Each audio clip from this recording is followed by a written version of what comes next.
bombshells in the latest release from the Jeffrey Epstein file. Steve Tisch, writing, "Is she a pro or civilian?" asked Epstein for details about a Ukrainian girl, prompting Epstein to reply that he does not like records of these conversations. The DOJ just dropped over 3 million documents related to one of the most notorious figures in modern history, and buried in those files, mentioned over 440 times, is the name of an NFL team owner. I'm talking about detailed email exchanges. I'm talking about the co-owner of one of the most iconic franchises in professional football, the New York Giants. And even though Steve Tisch's statement that he issued 2 Fridays ago said he had a brief association with Jeffrey Epstein, the emails suggest it was anything but brief, and the emails were exchanged, and the relationship started after he had already served 13 months, work release, registered as the highest level of sex offender, had been sued. The NFL league just got punched in the throat with a scandal so massive that Roger Goodell probably wished he could cancel Super Bowl week entirely. We're not talking about deflated footballs or missed calls. We're talking about something that strikes at the very core of what the NFL claims to represent: integrity, accountability, and equal standards for everyone. The Jeffrey Epstein files. 3 million pages of federal documents detailing one of the most horrific criminal enterprises in modern history. A man who allegedly ran an international trafficking operation, who had connections from Wall Street to the White House, from Hollywood to European royalty. A man who died under suspicious circumstances in a Manhattan jail cell. And buried in those 3 million pages, the name Steve Tisch appears 440 times. Steve Tisch was born on February 14, 1949, into one of the most powerful business families in America. Steve Tisch isn't just any owner. He's co-owner of the New York Giants, one of the most storied franchises in NFL history. He's an Oscar-winning Hollywood producer who made Forrest Gump and Risky Business. He's the only person alive who has both an Academy Award and a Super Bowl ring. He's worth over $1 billion. He represents the absolute pinnacle of American success. Hollywood royalty, married to NFL royalty, married to generational wealth. And now his name is permanently linked to Jeffrey Epstein through emails so disturbing they should immediately disqualify him from owning a professional sports franchise. His father, Preston Tisch, co-founded Lowe's Corporation and at one point even served as the United States Postmaster General under President Reagan. We're talking serious old money here, guys. The Tisch family's combined net worth is estimated around $10 billion. But Steve carved his own path in Hollywood. In 1983, he produced Risky Business, turning Tom Cruise into a megastar. In 1994, he won the Academy Award for Best Picture for Forrest Gump, which grossed $677 million.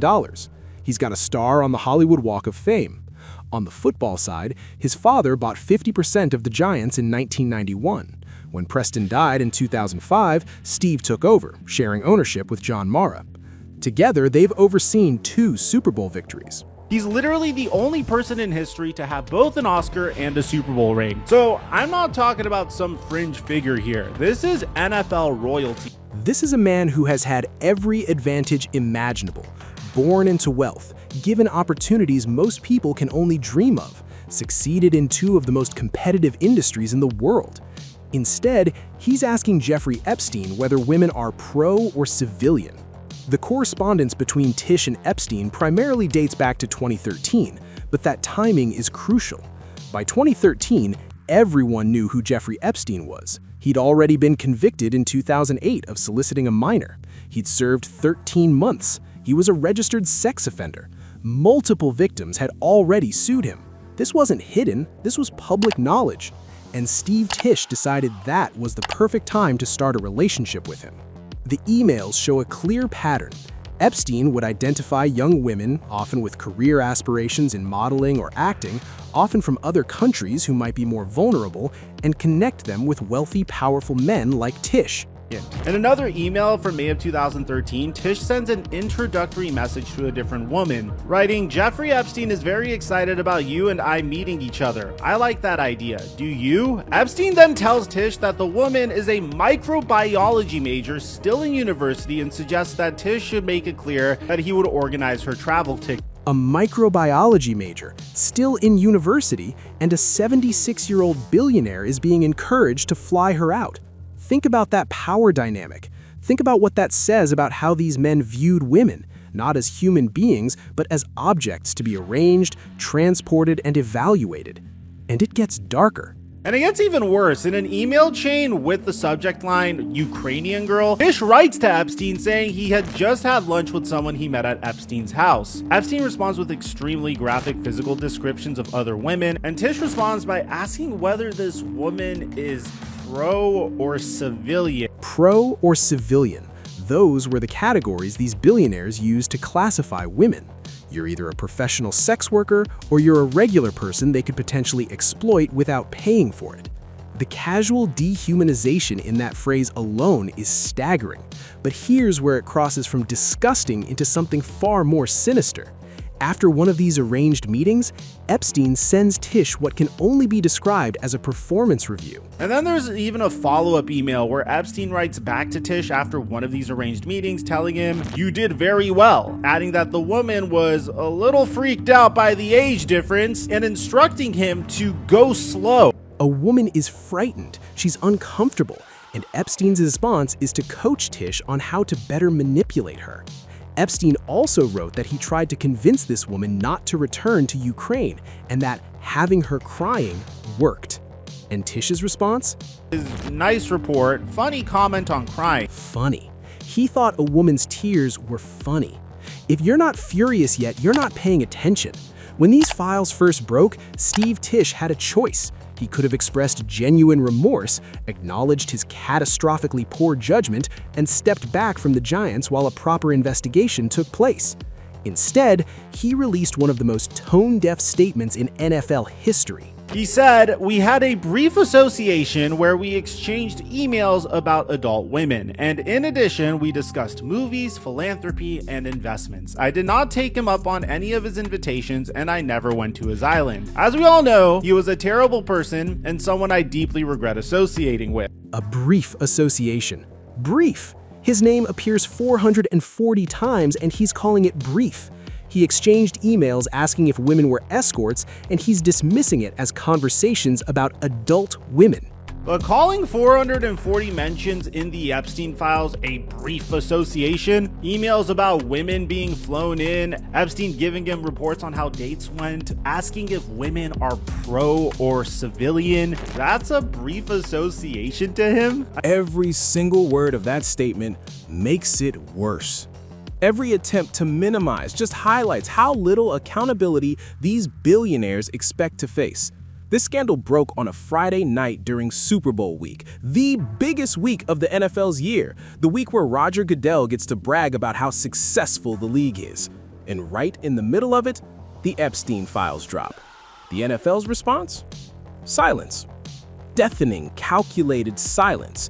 It took until February 2nd for the league to finally acknowledge the situation in a media press release. They stated, "The league is aware of the reports and Steve's response. Our office will look into the matter to understand the facts." Look into the matter. Understand the facts. Translation, we're gonna run out the clock and hope everyone forgets.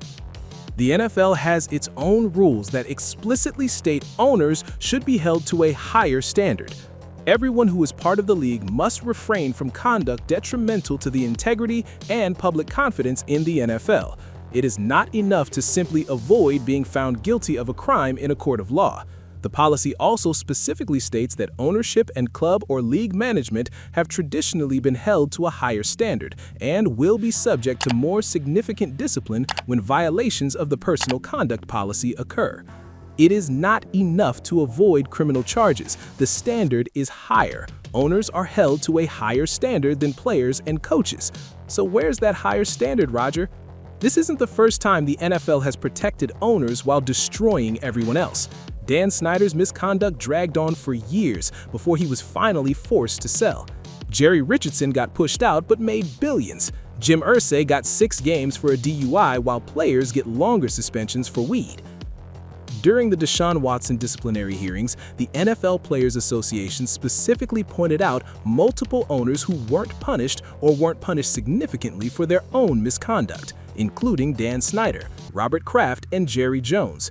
The union basically argued that the NFL holds players to a way tougher standard than the owners, and when you look at the track record, it's very tough to disagree with them. The players' union is absolutely right.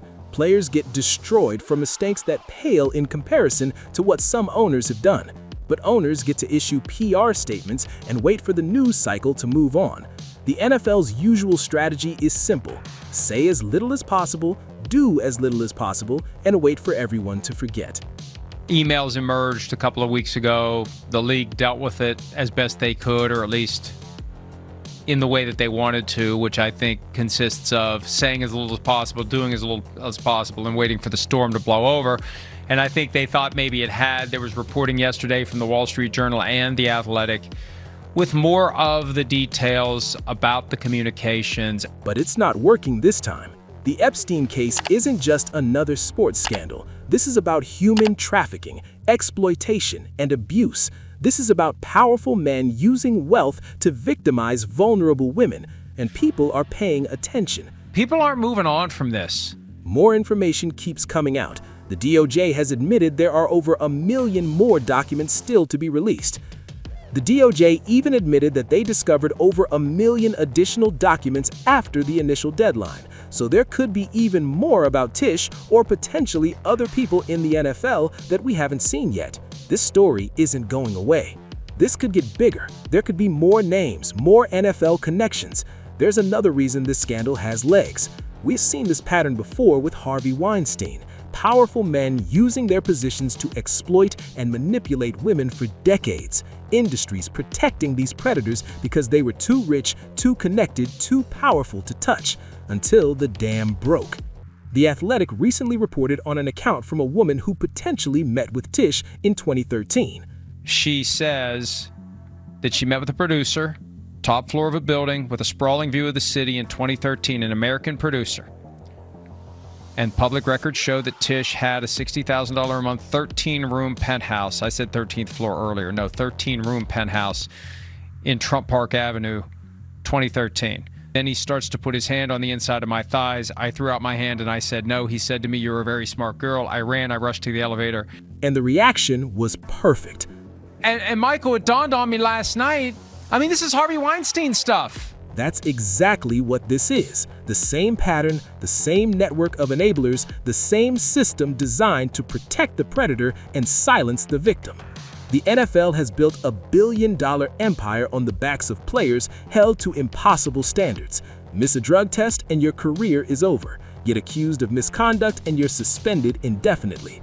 But when an NFL owner shows up 440 times in the Epstein files, when his emails show him asking if women are pro or civilian, when he jokes about women crying, suddenly the NFL needs time to understand the facts. The hypocrisy is breathtaking. Roger Goodell loves to talk about protecting the shield, about integrity and accountability. Well, Roger, here's your chance to prove you actually mean it. Steve Tisch's association with Epstein is documented in federal records. The emails are public. The pattern is clear. The conduct is indefensible.